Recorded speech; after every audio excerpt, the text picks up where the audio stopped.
छोड़ी बात कहियो एगो खिसियाई मितना, छोड़ी बात कहियो एगो खिसियाई मितना, पसवान छोड़ी माली टोला आई मिकिना, पसवान छोड़ी माली टोला आई मिकिना।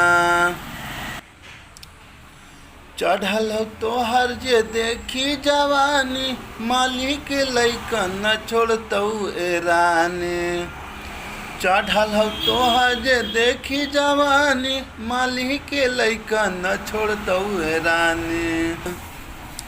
अरे धरतौ जब पांजा तोहर छटपटाई मिकिना, पसवान छोड़ी माली टोला आई मिकिना, पसवान छोड़ी माली टोला आई मिकिना। भितरे भीतर तोरा रंग तो समनवा, अइलो फगुन मस्त लागो जवनवा। भितरे भीतर तोरा रंग तो समनवा, अइलो फगुन मस्त लागो जवनवा।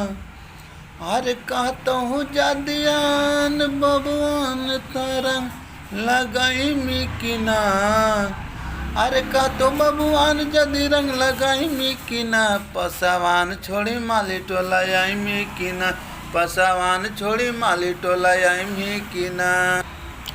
रबिए राइटार तोरा लागल जे पीछा, रबिए राइटार तोरा लागल जे पीछा, कब से तलाश लग करो रोही जा।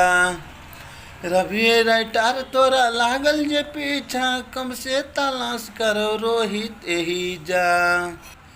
अरे पप्पू संजय पनु से गवाई मिकिना, अरे धरतौ सनोज पंजा तू चिलाई मिकिना, अरे सनोज धरतौ ते पंजा तू चिलाई मिकिना, पसवान छोड़ी माली टोला आई मिकिना। छोड़ी कहियो एगो बात खिसियाई मितना, छोड़ी कहियो एगो बात खिसियाई मिकिना, पसवान छोड़ी माली टोला आई मिकिना, पसवान छोड़ी माली टोला आई मिकिना।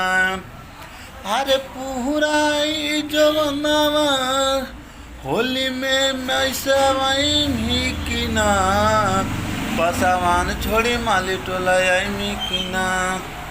रवि राइटर माली आप लोग के बीच में एक गाना भेज रहा है। प्लीज़ लाइक कमेंट शेयर ज़रूर करें, सब्सक्राइब करें और बताएं कैसा गाना लगा। अगला बार और मेहनत करके भेजेंगे।